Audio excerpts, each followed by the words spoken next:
Okay, welcome back to Phil's Recap and Review. This is for Daredevil, Season 3, Episode 9, Revelations, and the revelation is, okay, this episode was awesome. A lot of cool stuff happened. The Kingpin's controlling everything. We're done. Time to watch the next episode. He's named finally. What was that? He's finally named the Kingpin. I mean, this episode really was all about seeing how far Wilson Fisk's power stretches.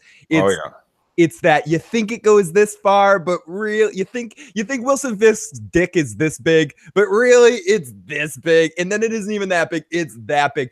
And Matt kind of just threw some cold water on his dick at the end of the episode, which was really fun to watch too. But I thought in general this was a really awesome episode. I didn't find this one dragged at all, but again, this was one that was fluffing us for the next episode. Oh yeah. If Daredevil is you know what I'm trying to say? Like Daredevil is getting us hard for each subsequent episode, and I'm hard, Joe. I want to watch this. If they do this like they did the last episode, where like the last line was all like "Mom," right? So if that's the case, and then like this episode was all about Mom, I hope we start right out. He's at the church. We get some good fighting on the next one. That's a good point, Joe, because, and this is one thing I really love about this season of Daredevil, even more than any of the other of these Marvel seasons, there's no chill this season. They set something up, they give it to you that next episode. The Dex being Daredevil at the beginning of the season thing, in a lesser show, they would have carried that on, or the mystery. Well, they have carried it on. He's still Daredevil at the moment. It's only the second time we've seen him in that outfit, and we don't have people calling him Daredevil. We don't have him showing up at multiple occasions doing Daredevil like stuff from a bad guy standpoint, and have Matt have to investigate who he was. They still have the thing there, but we had Matt figure it out right immediately. It wasn't any, oh, what's the tension? Who's this guy soiling my name? There was none of that. It just happened. Everything with the Kingpin, every episode, it's the Shrek onion that gets peeled off, and we see more and more of the Kingpin's control of the situation. And what was awesome about this episode so much is the Kingpin wasn't in most of this episode. And then but he was in all of it. All of the episode in there, you can see a Joe Locke's original of the Kingpin that he drew between last night and tonight, thinking about how excited he was to come watch the episode. And maybe we can get Joe to put that on a t-shirt at some point in time. Go for it.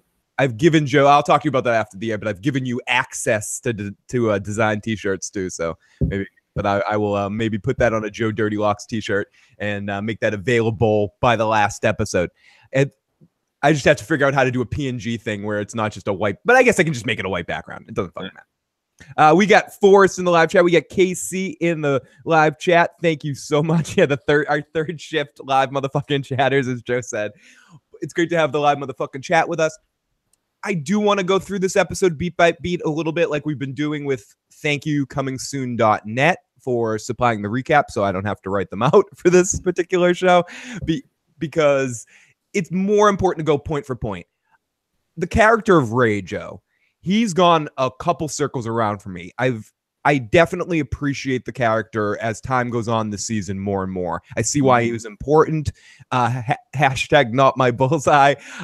I think the actor's putting in an excellent performance in the character in what could be a Foggy or Karen kind of role of just not really be, or just being a secondary force. He's really come forward as a main force, what makes this season interesting. Sorry, I'm still half asleep, but I absolutely love him, and I loved him in this episode. This was my favorite one of his episodes. The looks on his face, I know you don't watch Westworld or like Westworld, but it reminded me of a scene in season 1 of Westworld when Maeve is first seeing that spoiler alert for Westworld, first discovering that she is not real, and she's in the lab and looking at everything, and you see her eyes as she looks at everything.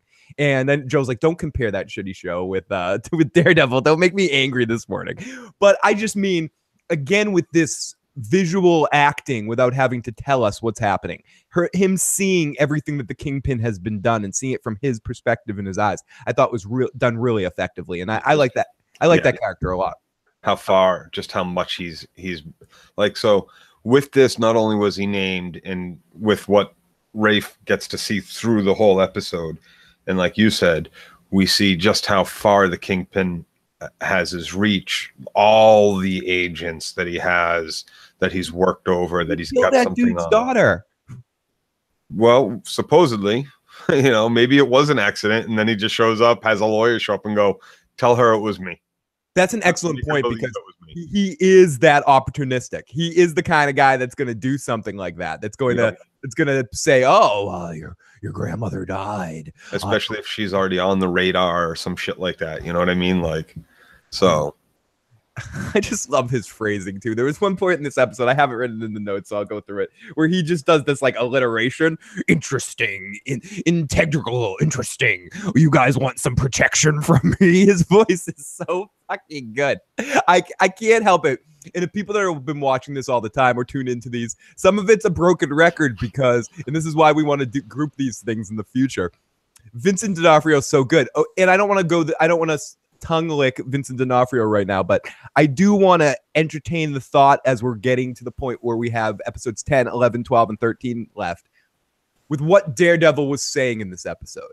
Now, I guess spoiler alert for Jessica Jones, but if you're watching this, most likely you've seen Jessica Jones season 1, but here we go. Spoiler alert for season 1.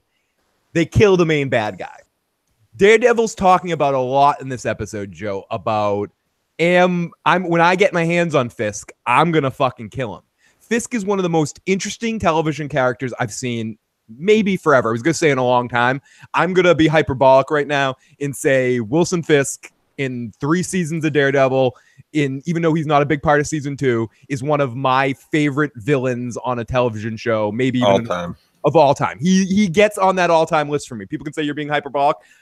I'll be hyperbolic all the fuck I want. He's one of my favorites. I fucking love him. Yeah, he's doing a great job playing the character. So... Do they kill him? Do they go the proper route of this season? And because one, the only way he doesn't die, I'll answer my own question before I pass on to you. The only way he doesn't die is if he gets away somehow, physically gets away. There's no way Matt's going to do that stupid fucking, yeah, I'm talking to you, Rick. Okay, so he does, like, this is what I think. He's already kill you. He's going to have Fisk as his main target, right? But Bullseye is going to get in the way of that, and Fisk is going to get away. He's going to go underground, and he's going to become an underground kingpin mob boss. Ray is going to become an FBI hero and allies for Matt for future seasons. Right. He's going to turn over all those FBI agents and confess to anything. Right. Exactly. So it's just a matter of him finding out, with Foggy's help, DA Foggy, right, exactly how he getting himself clear. So you think, even though I don't want to get into comics who did it first kind of stuff, I just want to go from movie to television show comparison here. Oh, so I don't know. What I'm about to say, Joe. So you think it's going to turn into a Dark Knight kind of situation where Gordon rids the Gotham Police Department of all the crooked agents in the police department, or Batman Ray gets rid of all the FBI, and ultimately turns into Daredevil's Commissioner Gordon like character, where with Foggy as DA, also with Foggy as Two-Face there, with Foggy as Foggy's gonna get some acid thrown on his face, and he's gonna turn into half Foggy, half Fulton Raid, slapshotting everybody. He's gonna turn into the villain called Slapshot. No, I'm sorry. That's my prediction anyway. I was right about the boss lady, right?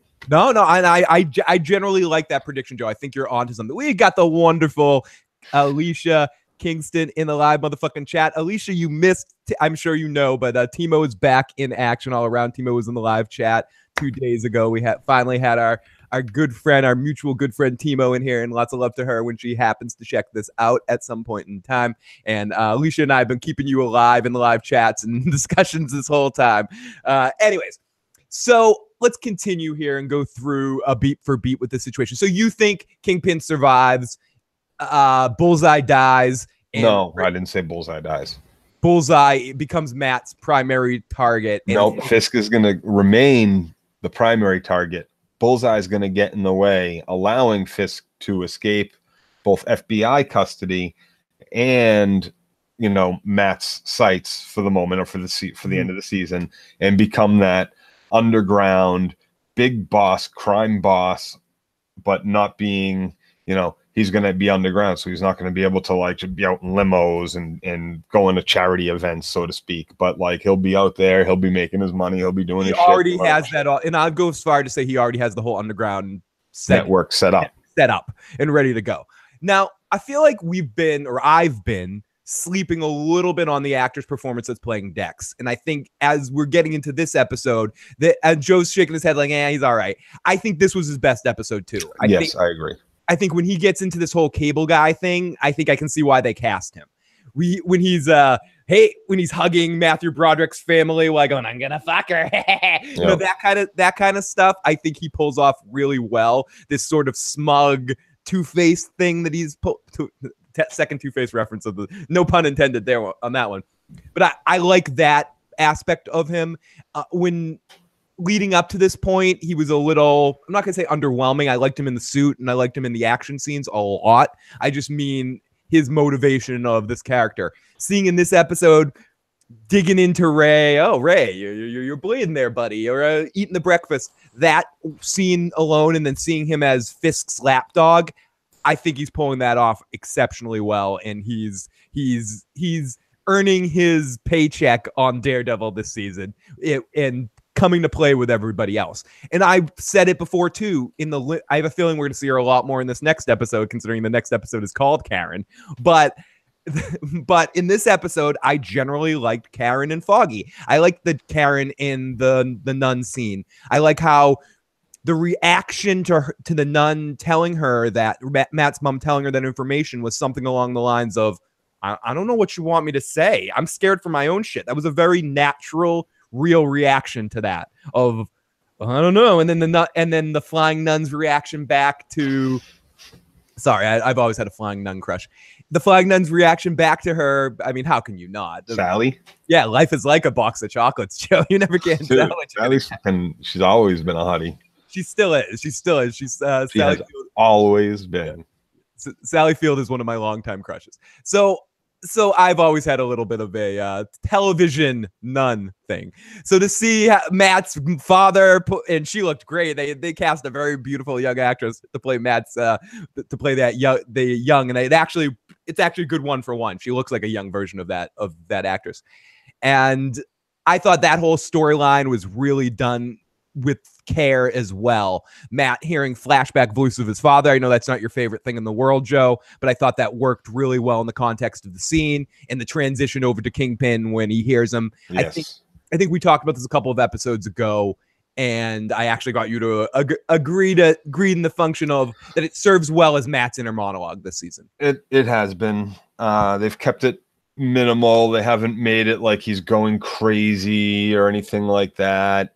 It's very much so an inner monologue, a conversation with himself. And it comes off that way. It doesn't come off all dream sequency, fucking hallucinating dead people. Not at all. It comes off that he knows, that you know, that I know, that Ferris got passed out at 31 Flavors last night. That this is just him thinking to himself. And that's even shown, highlighted at the end of that scene where he kicks Fisk's ass. And then immediately it cuts to him sitting in front of where he was just. It's not like it cuts to him having in his head. Exactly. It's not like it cuts to him having bloody fingernails or something like, or bloody knuckles. Like he was really convinced Fisk was there. He knows it's all in his head, and he's just. And this is just the visual representation of an inner monologue. It's him figuring out himself. Yeah. So let's do it through the voices of what he thinks others think of him.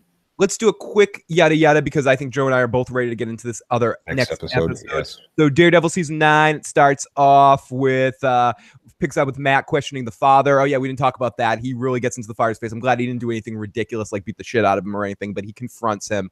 And there was a couple of really good one-liners in here that I can relate to on a personal level, not meaning to get too boo-hoo is me.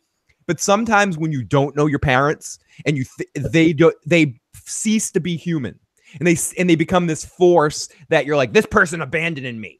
And it's how you feel that, but you don't necessarily deal with the logic of the real life situation.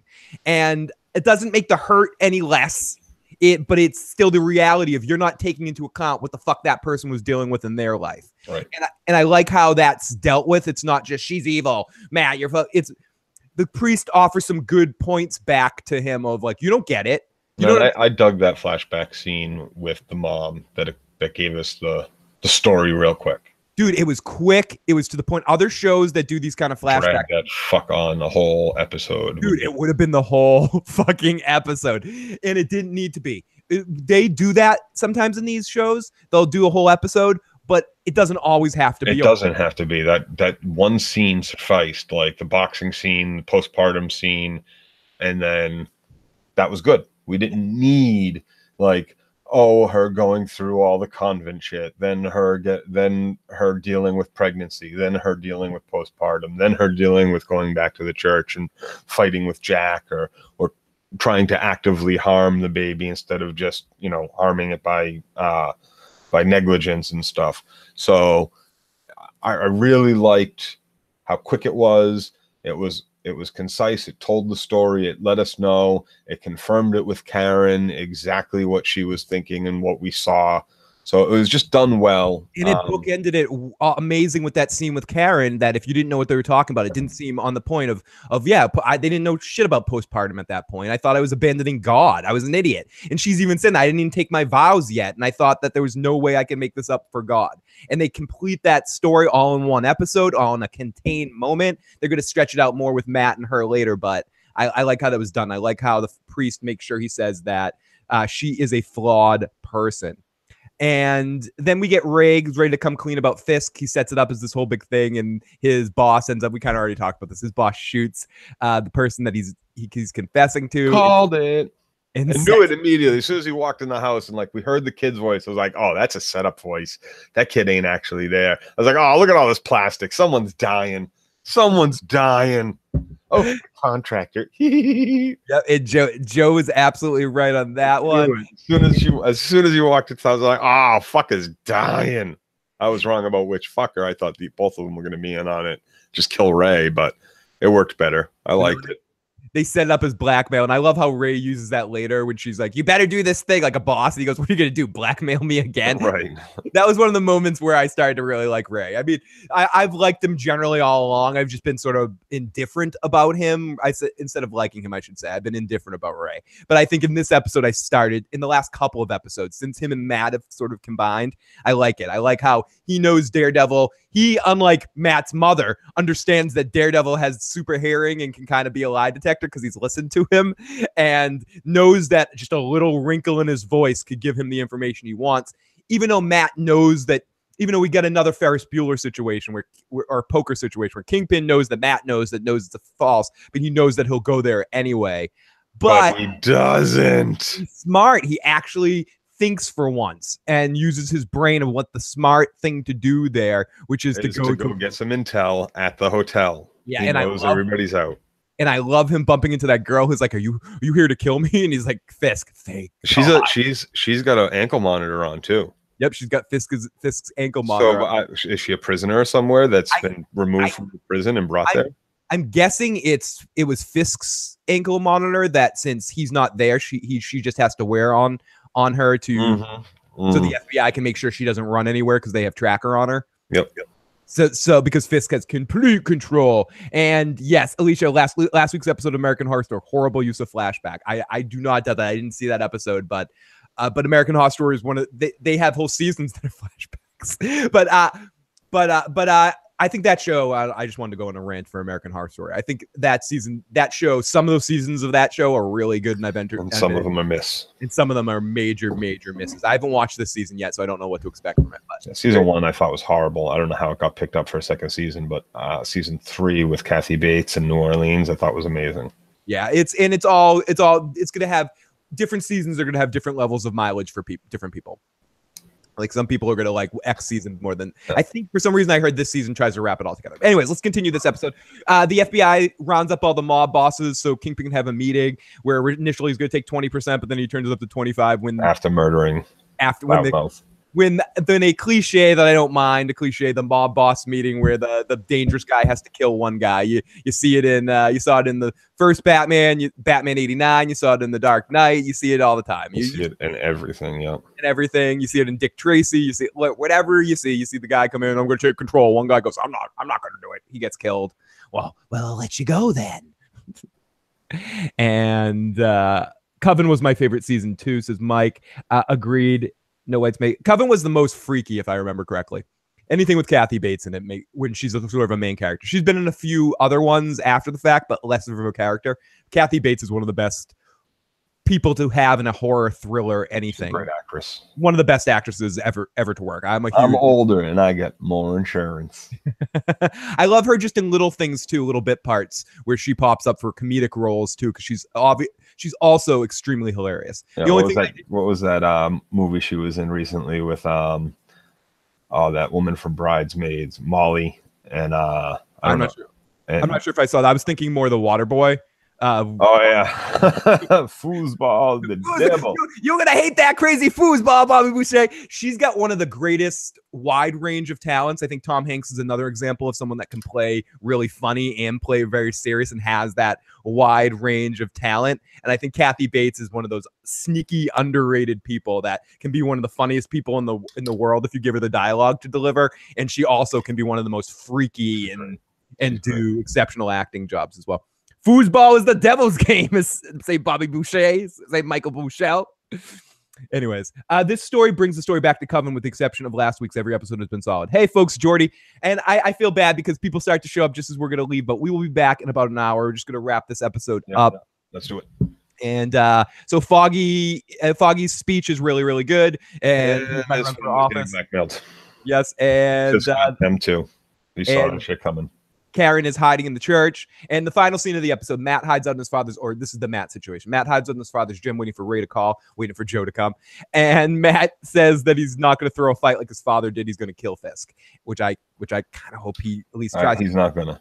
And when Ray calls, I hope, see, this is where I hope you're right, Joe, but I also, if Kingpin is too important to the overall universe to be killed by anybody.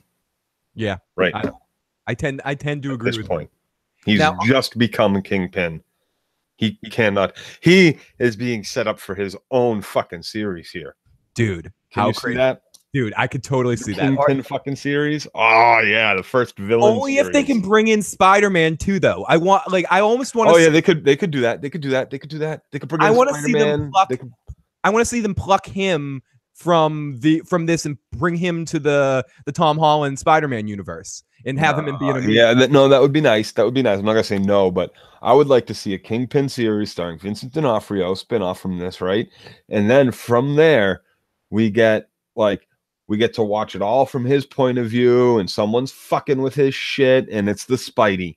Right, and that's what I want to see. Or Spider-Man and Daredevil, and then I want to see Daredevil step in with Spider-Man and Spider-Man kick Daredevil's ass. I have so many things I want with this particular universe that has nothing to do with the Marvel movies, because I mean I know Spider-Man does, but I guess he has to come back from wherever he is. Spoiler alert, I guess. Okay, let's continue. I don't see Disney letting that happen. Alicia, you speak the truth as always. Yeah. As always, Alicia. Whatever property Netflix owns is all they're ever gonna fucking own. Not on Netflix, anyways. The only way they do that is Disney, and I don't think I'm curious to see if Disney is going to embrace the violence of these series in the way that Netflix has, in the way that it needs to be done for stuff like a Kingpin series or Punisher. That would need to be a gruesome series. It would really need to be. Would Disney do gruesome on their streaming service? No, that's why it'll stay Netflix. The Kingpin series, they already get the rights to use Kingpin, right? So the Kingpins, they won't be able to put, Spidey, but I want to see a maybe they can make a deal with Sony. I want to see a goofy horror movie. Right, okay, get to the next one. Okay, so then Joe's gonna run and talk about the episode. Fisk is setting up Matt to kill him. He's pissed off when Matt doesn't show up, and then Matt overhears the corrupt FBI agent say Karen's in danger, and that's the end of our episode. Karen is in danger, and Joe and I will be back in a little bit. The event will be created very, very soon, so look out for that immediately so you guys can get in there and start talking already. But Joe, I will talk to you in about an hour. Word, peace, bye. Joe's like, fuck out of here. Ready tonight, it's Heroes, ready tonight. Fuck Santa, fuck ta ta.